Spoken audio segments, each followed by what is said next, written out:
एक जो बात योगी आदित्यनाथ कह रहे हैं हर्षवर्धन जी, हर एक वोट जरूरी होता है, और एक बात जो अखिलेश यादव कर रहे हैं कि बस 5 वोट एक बूथ पर जोड़ लो, काम हो जाएगा। नहीं, ये तो खैर राजनीतिक दलों को इस तरह से करना ही होता है, लेकिन ये 5 वोट जोड़ने की बात कर रहे हैं और भारतीय जनता पार्टी पता नहीं कब से 1 बूथ 20 यूथ, फिर वो पन्ना प्रमुख, फिर अर्ध पन्ना प्रमुख सूची लेके जेब में घूम रही है। एक एक आदमी को फोन कर करके बुला रहे हैं, मतलब जितने भी हैं बूथ पे सबके बात करने के लिए हो रहे हैं। एक पेज पे जितने लोग हैं एक आदमी, उसमें अगर ये 5 वोट जोड़ने की बात है तो तैयारी का भी अंतर दिखता है। यानी भारतीय जनता पार्टी किस स्केल पर तैयारी कर रही है और ये किस स्केल पर तैयारी कर रहे हैं। उत्तर प्रदेश देखिए, अखिलेश जी जो कह रहे हैं वो सच है, सबसे कठिन लड़ाई होने जा रही है। सबसे कठिन इसलिए क्योंकि 2017 में शानदार बहुमत के साथ भाजपा आई, 14 में पहले लोकसभा में आई सबसे ज्यादा, फिर 17 में आई, लेकिन 19 में घटी, 22 में घटी, 24 में घटी। तो हम लोग अगर ये कहेंगे कि योगी आदित्यनाथ के मुकाबले कौन है, तो सब कोई जवाब देगा कि भाई कोई नहीं दिख रहा है, योगी आदित्यनाथ बहुत मजबूती से, बहुत शानदार तरिके से जीतते दिख रहे हैं। लेकिन जब हम आंकड़ों पर जाते हैं, प्रेसिडेंस पर जाते हैं, तो दिखता है कि 14 में 71 + 2 73, 2017 में 353 मेरे ख्याल से सीटें उनकी थी, फिर 2019 में क्या होता है 63 रह जाती है, 2022 में क्या होता है 200 कुछ रह जाती हैं और कम हो जाती हैं, और 2024 में क्या होता है मात्र 37 लोकसभा सीटें, मात्र 33 लोकसभा सीटें बीजेपी जीतती है, 37 अखिलेश जी जाते हैं।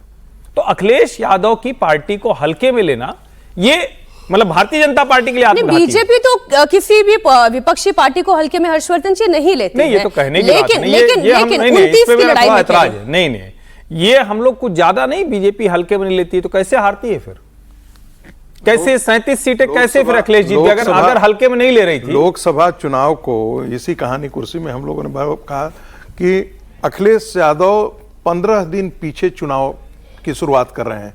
और मुझे याद होगा हर्षवर्धन जी कि हम लोग सब कहानी कुर्सी में बैठ करके बात कर रहे थे कि लखीमपुर खीरी से शायद उन्होंने चुनाव की शुरुआत की थी, और हमने कहा कि बताइए अभी तक अखिलेश यादव की कोई सभा नहीं हुई, 15 दिन बाद ये सभा करने आ रहे हैं। एक ढंग से उन्होंने सरेंडर किया, लेकिन नतीजा तो बहुत उल्टा निकला ना। देखिए, भारतीय जनता पार्टी की सफलता के पीछे यह आवश्यक होगा कि भारतीय जनता पार्टी वैसी ही शिद्दत के साथ लड़ाई लड़े जो बंगाल में चुनाव में लड़ा है।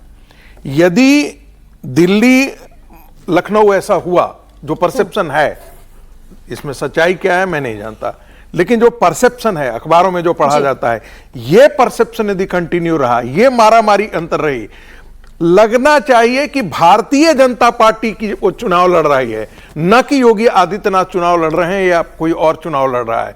यदि ऐसा होगा तब भारतीय जनता पार्टी के लिए दूसरा परिवेश होगा, और यदि वो लड़ाई वो कंटेंशन बना रहा तो बहुत मुश्किल होगा। मैं तो 29 के लिहाज से ये सोच रही थी विजय जी कि 29 में यदि अखिलेश यादव अच्छा कर जाते हैं तो 29 में तो फिर मोदी वर्सेस अखिलेश होते। लेकिन ये अगर बीजेपी मानकर चल रही है कि यूपी तो हम जीत ही गए, तो फिर वो मोदी वर्सेस राहुल है। Very quick comment sir. लेकिन अभी 29 तो बाद में है ना, अभी पहले 27 में तो तय हो जाए कि क्या हो रहा है, 27 में कौन रहेगा कौन नहीं रहेगा। क्या ये लड़ाई इतनी आसान दिख रही है या इतनी आसान है, अखिलेश जी वर्सेस योगी जी, या जो भी वर्सेस अंदर है बाहर है वो अलग है। पहले 27 की लड़ाई तय हो जाए, उसके बाद मैं इसको वर्सेस राहुल की बिल्कुल पहले मैं इस बात को अब भी नहीं मानता कि कोई दिल्ली के जो लीडरशिप है बीजेपी की, वो उत्तर प्रदेश में बीजेपी की सरकार को हराना चाहेगी, योगी सरकार को। ऐसा मेरा मानना नहीं है। जो भी होगा बाकी अलग बात। ऐसा मानना तो किसी का नहीं है।